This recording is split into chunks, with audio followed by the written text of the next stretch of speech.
안녕하세요. 김윤재 TV입니다. 오늘은 10분 독서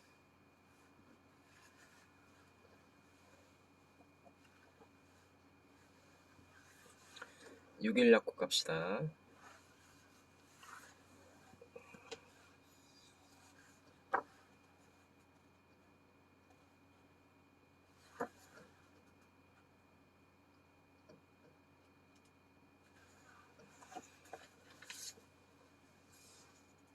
(73페이지부터) 읽겠습니다. 분수에 맞게 힘닿는 만큼. 1983년 7월 26에 군대를 제대한 내게는 대학 졸업장 외에 아무것도 없었다. 그야말로 무일푼이었다. 지약회사 연구원으로 취직하는 방법도 있었다. 하지만 월급만 가지고 살 수 있는 상황이 아니었다. 그렇다고 집안의 도움을 기대하기는 더더욱 어려웠다. 나의 아버지는 조선시대에 태어났으면 청렴결백한 선비의 대명사가 되셨을 뿐이다. 그런 분이 목회하고 계셨으니 가정 형편이 어려울 수밖에 없었다. 집안을 일으키기 위해서는 개업만이 살 길이었다. 대학교 4학년 시절 재학 중 개업 약국을 지망했던 사람은 나 하나였다. 동기들은 대학원 진학이나 유학 준비를 하며 들떠 있었다. 나는 그런 것을 생각할 여유가 없었다. 의대를 가기에는 6년의 재학 기간과 비싼 등록금이 부담스러웠다. 게다가 빡빡한 의대 수업에 과외 시간을 따로 내기란 불가능해 보였다. 나는 가정교사를 통해 학비와 생활비를 조달해야 하는 고학생이 아니던가. 차선책으로 약대를 택했다. 졸업 후 자영업을 할 수 있다는 사실도 약대 선택의 중요한 이유였다. 고향인 마산으로 내려와 월 2푼 이자를 주고 600만 원의 빚을 내었다.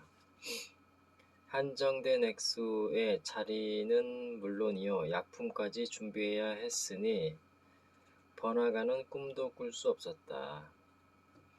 몇 날 며칠 자전거를 타고 형편에 맞는 자리를 찾아 돌아다녔다. 그렇게 찾아낸 곳이 웬만한 구멍가게보다 좁은 4.5평의 교방동 자리다. 당시 약국은 최소 4.5평 이상의 규모를 갖춰야만 허가가 났다. 말 그대로 최소 조건을 구비하여 통과하였다. 전국 최소 규모의 약국이 아니었나 한다. 제대 후 40일 만의 창업이었다.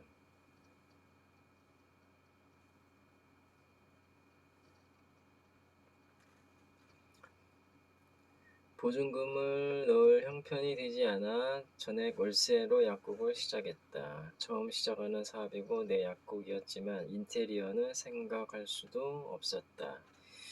600만 원 중 200만 원은 약장을 맞추고 300만 원으로 약을 채워 넣었다. 나머지 100만 원은 운영자금으로 남겨두었다. 몇 개 없는 약장이었지만 300만 원으로는 절반밖에 채울 수 없었다. 가뜩이나 볼품 무는 약국인데 약장까지 비어 있다면 누가 찾아오겠는가. 의약품 도매상과 제약회사를 통해 빈 약통을 얻어 공간을 채웠다. 빈 약통을 진짜 약통으로 채우는 데는 꼬박 1년 반이라는 시간이 걸렸다. 그렇게 약국을 시작한 지 1년 만에 600만 원의 빚을 청산할 수 있었다. 6일 약국을 이용해준 사람들 덕분에 가능한 일이었다. 더 이상 빚쟁이는 아니지만 그렇다고 딱히 재산이라 부를 것도 없는 제로 상태였다. 홀가분하게 다시 시작하는 마음으로 월 10만 원씩 장학금을 주기로 결심했다. 그런데 누구에게 어떻게 전달해야 하는지 고민스러웠다.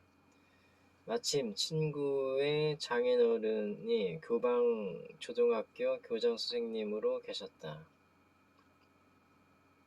사모님은 약국의 단골 손님이었다. 나는 사모님에게 장학금 전달 의사를 비치며 교장 선생님께 추천을 부탁했다. 하지만 사모님은 단번에 거절하셨다.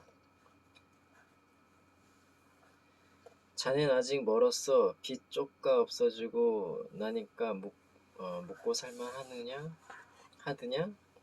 가진 거라고는 쥐뿔도 없으면서 그렇게 퍼주면 언제 일어설라 그러노. 형편 좀 펴지면 그때 하소. 그래도 늦지 않는데이. 맞는 말이었다. 나는 가진 것이 없는 사람이었다. 하지만 없는 형편이기 때문에 더욱 장학금을 주고 싶었다. 많이 가진 사람일수록 쓸 때도 많아지고 욕심 때문에 뒤를 돌아보지 못하는 경우를 자주 보았기 때문이다. 물론 형편이 넉넉할 때 혹은 성공한 후 더 큰 돈으로 남을 도울 수 있다면 좋을 것이다. 하지만 달콤한 성공의 열매를 맛본 후에는 나도 모르는 욕심 때문에 남을 돕기가 쉽지 않을 것 같았다. 차라리 가진 것이 없을 때 나누는 습관을 들이면 큰 돈이 생겨도 욕심을 부리지 않을 것 아닌가. 분수에 맞게 힘닿는 만큼만 하겠다는 거듭된 부탁 끝에 학생들을 추천받을 수 있었다. 그해 교방초등학교의 졸업식에 참석해달라는 초대장이 날아왔다. 약국을 경영하다 보니 사람들과의 친분 때문에 동네 행사에 참석할 일이 적지 않았다.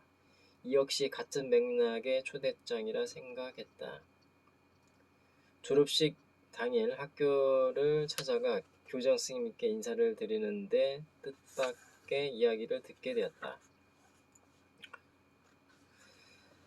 선생님께서는 내가 보낸 장학금을 매달 지급하지 않고 1년치를 모아두신 것이다. 졸업식에 1년치 장학금을 전달할 예정이니 학생들에게 직접 전해주라고 하셨다. 전혀 예상치 못한 상황이었다. 남에게 알리기 위해 시작한 일이 아니었다. 더욱이 그리 큰 금액도 아니었다. 나는 굳고 사양했지만 학생들의 산 교육을 말씀하시며 선생님은 고집을 꺾지 않으셨다. 그렇게 졸업식은 진행되고 순서에 따라 장학금 전달식이 이어졌다. 창피하기도 하고 민망한 마음에 조심스럽게 단상에 오르는데 병아리 같은 아이들의 입에서 이구동성으로 함성이 터났다. 와, 6일 약국 아저씨다. 그리고 어른들 사이에서 너도 커서 6일 약국 아저씨처럼 되라는 말이 들렸다. 부자도 아니고 대단한 사람도 아닌 허름한 4.5평의 작은 약국 주인을 닮으라는 부모님들의 말씀이 너무나 고마웠다. 정신없이 장학금을 전달하고 집에 돌아오는 길 하늘을 날 것 같은 기분이었다. 적은 금액이지만 누군가에게 도움이 되기를 바라는 마음으로 꾸준히 전달했을 뿐이다. 나는 1년 동안 장학금을 주면서도 미처 나누는 기쁨에 대해서 생각하지 못했다. 하지만 이렇게 나누는 기쁨을 누리고 보니 600만 원의 빚을 청산할 때의 즐거움과는 비교할 수 없는 행복이 있었다. 이런 나의 만족감과 더불어 두고두고 손님들에게 좋은 일 한다는 인사도 받았다. 아버지는 어릴 적부터 나누고 베푸는 삶을 말씀하셨다. 실제 아버지도 그런 삶을 사셨기 때문에 내게 나누는 삶은 낯선 것이 아니었다. 그렇게 10만 원의 장학금으로 시작한 성금은 매해 10만 원씩 늘어갔다. 장사가 잘 될 때는 물론이고 사정이 어려워도 불우이웃을 돕는 금액만큼은 줄이지 않았다. 돈이 아깝지 않으냐며 손해보는 짓이라고 말하는 이들도 있었다. 하지만 나는 지금까지 돈으로 계산할 수 없는 큰 보람과 사랑을 되돌려 받았다. 나눔도 중독이 된다. 한 번 나누고 두 번 나누다 보면 그 즐거움에서 헤어나기 어렵다. 자신만을 위해 아둥바둥하는 삶은 항상 숨이 가쁘게 마련이다. 그러나 조금씩이라도 남을 위해 배려하다 보면 오히려 여유가 생긴다. 더불어 뿌듯한 보람과 사명감에 더욱 열심히 일하는 자신을 발견하게 될 것이다. 내가 나눈 것에 비해 사람들은 항상 더 큰 사랑을 되돌려 주었고 주민들의 칭찬과 축복 속에 사업은 점점 번창해 갔다.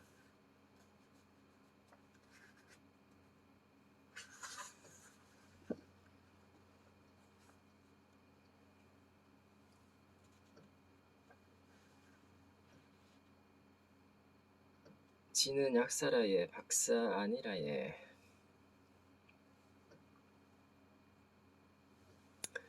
네, 오늘은 여기까지 읽겠습니다. 감사합니다. 김영재 TV였습니다.